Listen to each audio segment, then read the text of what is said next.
Day 11 chapter 11 of business studies class 12 important short and long questions हम cover कर रहे हैं। पिछली जो हमारी वीडियो थी उसके अंदर हमने कंप्लीट किया था फाइनेंशियल मार्केट के important short and long question answer. तो अगर आपने वो वीडियो नहीं देखी है तो जो उसका लिंक है वो डिस्क्रिप्शन में है, आप लोग जाके चेक कर सकते हैं।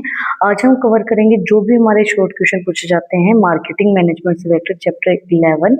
सबसे पहला हमारा क्वेश्चन आता है, बहुत बहुत ज्यादा इंपॉर्टेंट क्वेश्चन है तो याद रखना, डिफाइन द मार्केटिंग मिक्स। इसको 6 नंबर में पूछा जा सकता है कि मार्केटिंग मिक्स को एक्सप्लेन करो। उसके अंदर आप पूरा एक्सप्लेन करके आओगे, प्रोडक्ट क्या होता है, प्राइस क्या होता है, प्लेस क्या होता है, प्रमोशन क्या होता है। मार्केटिंग मिक्स होता क्या है? Marketing mix is the set of marketing tool. ये सेट होता है मार्केटिंग टूल का जिसके अंदर इंक्लूड किए जाते हैं product price, place and promotion that a firm use to pursue its marketing objective in the target market. These are often referred to as the 4 P's. इसके अंदर जो फर्म का जो परस्यू करती है मार्केटिंग ऑब्जेक्टिव को अचीव करने के लिए जो उसकी टारगेट मार्केट है, इसके अंदर 4 P's ऑफ मार्केटिंग आते हैं: product, price, place and promotion. Then difference between selling and marketing. Selling और मार्केटिंग में क्या डिफरेंस होता है? सेलिंग जो होती है वो focus on the need of the seller. ये फोकस करती है जो सेलर की नीड है उसके ऊपर, converting good into cash. It start after the product is pursued. ये जब स्टार्ट होती है जब जो प्रोडक्ट है, जब प्रोडक्ट बन चुका है, वो परस्यूड हो रहा है, तब सेलिंग स्टार्ट होती है। Marketing focus on the need of the consumer. Marketing जो है वो कंज्यूमर की नीड्स के ऊपर फोकस करती है, उनको सेटिस्फाई करने पे फोकस करती है। It start much before production and continue after the sale. ये प्रोडक्शन होने से पहले ही मार्केटिंग करनी स्टार्ट हो जाती है और ये जब तक कंटिन्यू चलती रहती है, जब तक सेल हो रही है तब तक मार्केटिंग जो है वो कंटिन्यू होती रहती है। नेक्स्ट हमारा जो क्वेश्चन आता है वो आता है, what is brand name and brand mark. Brand name और ब्रांड मार्क क्या होता है? Brand name the part of the brand then can be spoken. जो ब्रांड का नाम होता है जो हम बोल सकते हैं, जैसे नाइकी, मैगी, नेस्ले, ये सब। Then brand mark the mark that can be recognised but not spoken. Mark वो होता है कि जो रिकॉग्नाइज तो हम कर लेते हैं बट बोला नहीं जाता है। Example the Nike shoes on the Mercedes Benz star. जिसे जो अलग अलग हम रिकॉग्नाइजेशन के लिए रखते हैं ना, जो सपोज अलग अलग रिकॉग्नाइजेशन होती है अलग अलग ब्रांड्स की, तो उनको हम बोल थोड़ी ना सकते उस मार्क को, वो मार्क होता है उसके ऊपर, बट नाम जो होता है वो हम बोल सकते हैं, उसका नाम जो बोलने के लिए होता है। नेक्स्ट हमारा क्वेश्चन आता है, explain the concept of public relations. Public relation का क्या कॉन्सेप्ट है? PR involves a variety of programs designed to promote or protect a company's image or its individual product. It helps in the building a favorable lights for the business in the eye of the public. देखो PR तो आप लोगों ने बहुत बार अभी सुनते हो क्योंकि सोशल मीडिया का जमाना है, PR चलती ही रहती है। कईयों की नेगेटिव PR होती है, कई अपनी नेगेटिव PR चलाते हैं, कई अपनी पॉजिटिव PR चलाते हैं। तो PR क्या होता है? जो कि वेरीफाई करता है, प्रोग्राम्स को डिजाइन करता है कंपनी को प्रमोट करने के लिए, एक इंडिविजुअल प्रोडक्ट को प्रमोट करने के लिए। ये लोगों के मन में, मतलब पब्लिक के दिमाग में एक फेवरेबल जो चीज होती है उसको डेवलप करने के लिए हेल्प करती है PR। PR का मतलब क्या है? Public relation. नेक्स्ट हमारा जो क्वेश्चन आते हैं वो आते हैं लॉन्ग क्वेश्चन। लॉन्ग क्वेश्चन के अंदर सबसे पहला हमारा आता है, explain the various marketing management philosophies. These are the 5 distinct concepts under which organization conduct their marketing activity. 5 ऐसी चीजें दी गई, कॉन्सेप्ट दिए गए जिसके अंदर ऑर्गेनाइजेशन अपनी एक्टिविटीज को कंडक्ट करती है। फर्स्ट हमारी आती है marketing concept. Marketing concept focus on identify and satisfy consumer need better than competition. Marketing क्या काम करती है भाई? आइडेंटिफाई करती है और सेटिस्फाई करती है कंज्यूमर की नीड्स को। जैसे कि मार्केटिंग किसी भी प्रोडक्ट की जाती है, वो किसके लिए की जाती है? कंज्यूमर्स की, कस्टमर्स के लिए, कि वो उसको प्रति आकर्षित हों और वो उस प्रोडक्ट को परचेज करें। तो कस्टमर्स को सेटिस्फाई करने के लिए मार्केटिंग कॉन्सेप्ट यूज किया जाता है। Then production concept focus on the large scale production to lower cost, availability and affordability are the key. Production cost जो है वो फोकस करती है बड़ी स्केल ऑफ प्रोडक्शन के लिए कि भाई हमें ज्यादा समय तक अपने प्रोडक्ट को चलाना है कम कॉस्ट के ऊपर, और अवेलेबिलिटी और अफोर्डेबिलिटी दोनों ही चीजें हमारे प्रोडक्ट के अंदर हों। Then product concept product concept focus on the continuous improvement in quality and features. Product concept जो है वो फोकस करता है कंटिन्यूस प्रोडक्ट के अंदर उसकी क्वालिटीज और फीचर्स बढ़ती रहे, इंप्रूव होती रहे। Selling concept assumes consumer will not buy enough unless the firm undertake aggressive selling and promotions. ये अज्यूम करके चलते हैं कि कंज्यूमर जो है will not buy enough unless, वो तब तक उन्होंने इनफ बाय नहीं किया जब तक अग्रेसिव सेलिंग नहीं होती और अच्छा एक प्रमोशन उनका नहीं होता है।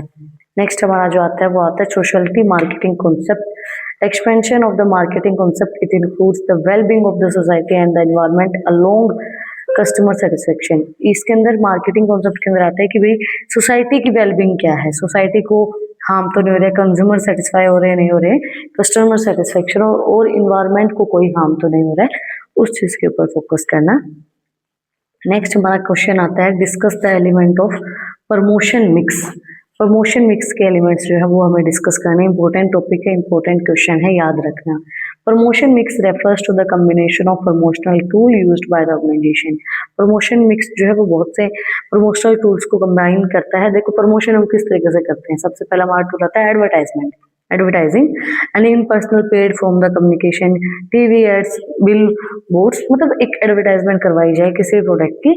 देन पर्सनल सेलिंग हो सकती है, डोर टू डोर जो सेलिंग बोली जाती है, direct face to face interaction between the sale person and the prospective customer. Directly face to face आप इंटरेक्शन कर रहे हो सेल्स पर्सन और जो भी प्रोस्पेक्टिव कस्टमर है उसके साथ, मतलब डोर टू डोर सेलिंग जो हम बोलते हैं, घर घर जाके चीजें बेचना। नेक्स्ट आता है sales promotion, short term incentives to increase purchase, buy one get one free या फिर डिस्काउंट कूपन। या फिर सेल्स प्रमोशन हो सकता है जैसे कि होता है ना शॉर्ट टर्म के लिए कुछ भी होता है, भाई एक के साथ एक फ्री हो गया या फिर डिस्काउंट में मिल रहा है 20% डिस्काउंट, 30% डिस्काउंट, तो वो सेल्स प्रमोशन होता है।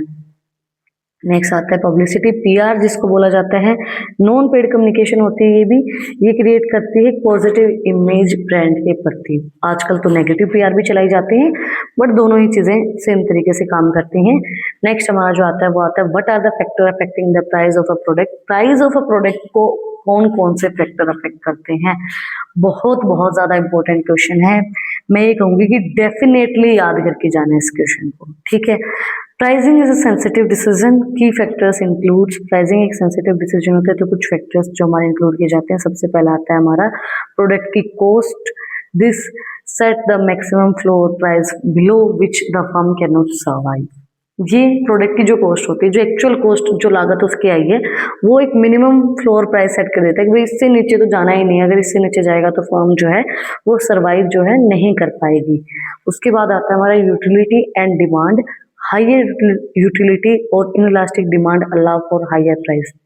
जो यूटिलिटी है भाई कितने पे आप सेटिस्फाई हो रहे हो और प्रोडक्ट की डिमांड कितनी है, उसके अकॉर्डिंगली भी प्राइस को डिसाइड किया जाता है। एक्सटेंट ऑफ कंपटीशन, कंपटीशन अगर बढ़ गया है, if there are many competition a firm can not fix a higher price.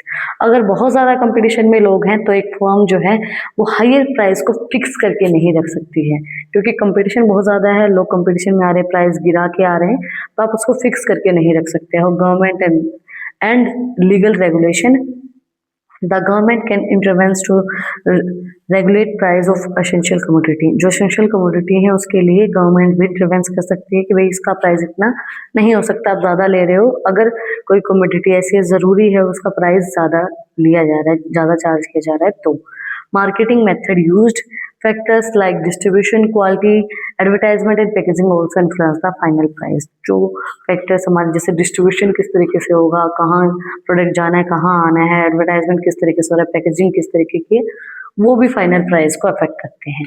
Last but not least हमारा जो क्वेश्चन आता है वो आता है describe the function of packaging. Packaging के क्या क्या फंक्शंस होते हैं। सबसे पहले प्रोडक्ट को आइडेंटिफाई करती है पैकेजिंग कि भी प्रोडक्ट है क्या, help the customer identify the product from a distance. अब दूर से देख के बता देते हैं कि ये भाई मैगी रखी है, ये यहाँ कॉफी रखी है ना, कैसे बता देते हैं, क्योंकि उसकी प्रोडक्ट की एक आइडेंटिफिकेशन उसकी पैकेजिंग से होती है। देन इसके बाद आता है हमारा product protection, protect the content from breakaging, leakage और स्पॉइलेज ड्यूरिंग द ट्रांजिट। जब ट्रांजेक्शन होती है, मतलब जो ट्रांसपोर्टेशन होती है, तब उसको प्रोटेक्ट करती है पैकेजिंग, प्रोडक्ट की प्रोटेक्शन होती है। उसके बाद facilitating use, make it easier to handle and consumer the consume the product. Example है स्प्रे बोतल फॉर अ ट्यूब। ट्यूब से जैसे स्प्रे बोतल अच्छी है, तो एक अच्छे से यूज करने में, अच्छे से हैंडल करने में कंज्यूमर्स के लिए प्रोडक्ट को, तो उसके लिए भी पैकेजिंग जो है वो हेल्पफुल रहती है। देन प्रोडक्ट के प्रमोशन करने के लिए भी हेल्पफुल रहती है। Attractive packaging acts as a silent salesman by grabbing the consumer attention. अगर आप एक अट्रैक्टिव पैकेजिंग रखते हो, अच्छी एक पैकेजिंग है कि वही हाँ देखते ही ये लगता है कि यार ये क्या प्रोडक्ट रखा है, तो वो बिना बोले उसका प्रमोशन हो रहा है, बिना बोले सेल्समैन की अट्रैक्टिव जो पैकेजिंग होती है वो कंज्यूमर को अपने तरफ अटेंशन लेके आती है और उससे उसकी जो है प्रमोशन ऑटोमेटिकली हो जाता है। प्रोडक्ट प्रमोशन में भी पैकेजिंग जो है वो हेल्प करती है। जैसे कि जो बहुत से ऐसे प्रोडक्ट्स होते हैं जिनकी पैकेजिंग बहुत ही अलग, बहुत ही यूनिक और बहुत ही अट्रैक्टिव होती है, उनके प्रति आप ऑटोमेटिकली अट्रैक्ट होने लग जाते हो, उनको आप ऑटोमेटिकली अटेंशन देते हो, तो उससे ऑटोमेटिकली प्रोडक्ट की प्रमोशन हो जाती है। That's it for today. आज हमने कंप्लीट किया मार्केटिंग, जो हमारी मैनेजमेंट है, मार्केटिंग मैनेजमेंट चैप्टर 11, उसके important short and long question answer. अगर आपको कुछ भी डाउट है, कुछ भी पूछना है, तो कमेंट में आप मुझसे पूछ सकते हैं। इन टॉपिक्स की पीडीएफ चाहिए तो टेलीग्राम चैनल का लिंक भी डिस्क्रिप्शन में है, वहाँ पे जाके आप मुझे फॉलो कर सकते हैं। और भी इंटरेस्टिंग रील्स को देखने के लिए इंस्टाग्राम चैनल का लिंक डिस्क्रिप्शन में है, वहाँ पे जाके आप मुझे फॉलो कर सकते हैं। और अगर यहाँ तक वीडियो को देखा है तो चैनल को सब्सक्राइब करें, बेल आइकन प्रेस करें, ताकि जो नेक्स्ट हमारी वीडियो कंज्यूमर प्रोटेक्शन जो उसके इंपॉर्टेंट क्वेश्चन है उसको देखने के लिए सबसे पहले अपडेट आप लोग के पास आए। फिर मिलते हैं एक नए वीडियो के साथ, एक नए टॉपिक के साथ। Like share and subscribe. Thank you for watching my video and enjoy your life. Shri Radhe.